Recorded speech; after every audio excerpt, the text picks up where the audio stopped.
There we go, like that. So Fiverr. Fiverr is good for one-off tasks, and that's about it. You won't find ongoing people generally from Fiverr. Where's that sitting? I need to find that so I can move my big head out of the way. It is set by the freelancer. So if you were wanting a website built, someone will have said, I will build you a website. Here's what it will involve. You know, you'll have 1 page, 2 pages, 3 pages, 20 pages, a menu, images, text, whatever's included. And it is this much money. So they define what they're going to do and how much it will cost. It's not a case of, you can go in and negotiate and ask for different things, but it's a preset build. So if you're thinking about it in construction terms, these are spec build volume builders. These are the guys who go, here's our display home. If you want that, it's this much money, exactly like that. You can still go in and ask for changes, but the changes generally cost a lot more than just taking the, I'll have that on this block of land, thanks. So these guys have said, here's exactly what we will do. Here's how much it will cost. We've done it before, so it's cheaper because we're just going to recreate that. We're going to, here's a website I've built before. All I have to do is take your logo, the text that you give me, and I have to put it in here. It'll take bugger all time. It's a lot cheaper than a custom build where you have to get, a draftsman or an architect, an engineer, and build it, quote it all from scratch and do it just once. If you're doing one of the big volume builders, they go, cool, we're going to build 1,000 of these this year or 12,000 of these this year, whatever it may be. But that's where Fiverr works. They define the task and the price, and you just take that.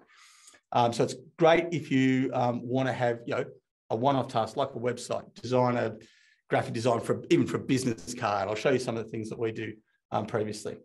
You can see their history and their reviews and star ratings. So just like, there's Google reviews and Facebook reviews. So if you were going to go and, I'll use Victorian volume builders. I know they vary around states to state, but if you're using a Metricon home, you're going to know people who've done that and you're going to read their reviews. If it's Simmons Homes, if it's GJ Gardner or whatever, you're going to look at the builder and you can see, how stable they are people happy with their homes, etc. You can see the freelancers' history on all of these platforms. So, they've got an average of 4.3 stars and they complete the tasks 90% of the time. It lets you know also how many they've done.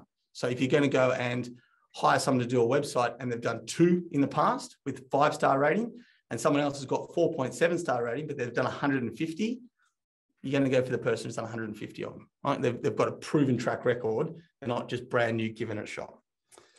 So you can assess all of that. Upwork. This is the other major one that we use. There is a full training on this in the portal. I'm going to get Maddie to drop that training in a bit when we get to it. It is basically an employment matching site. So it is far more like you write a job ad and then you get applicants who apply. You can put them out there for any job you want, but whether it's a one-off task or whether it's an ongoing task, you have to recruit them. You potentially have to train them, but you definitely have to manage them. So they become people that you have to manage the tasks that are happening.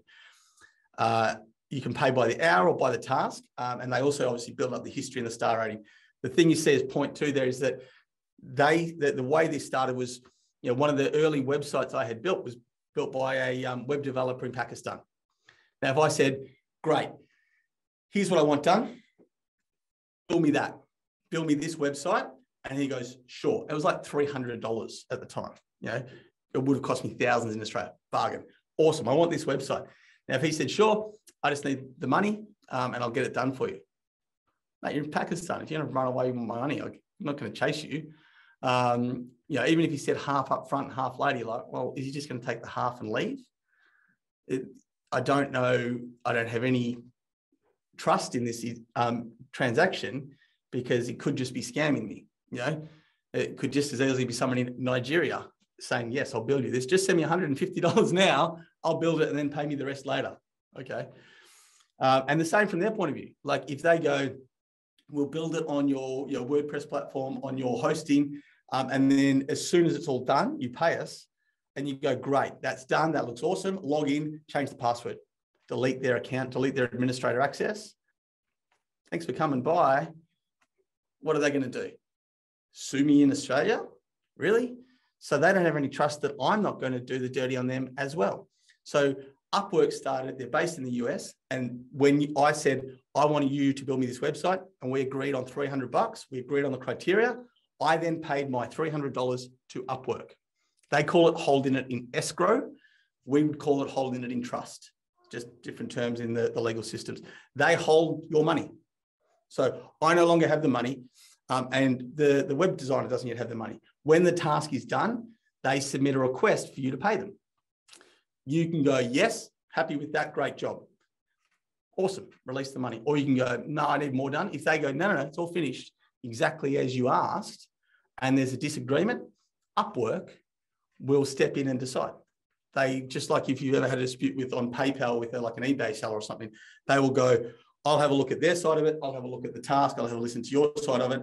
And we'll go, no, you haven't done the task as just described, mate. You know, you don't get any money, or yes, you do get money, whichever it is.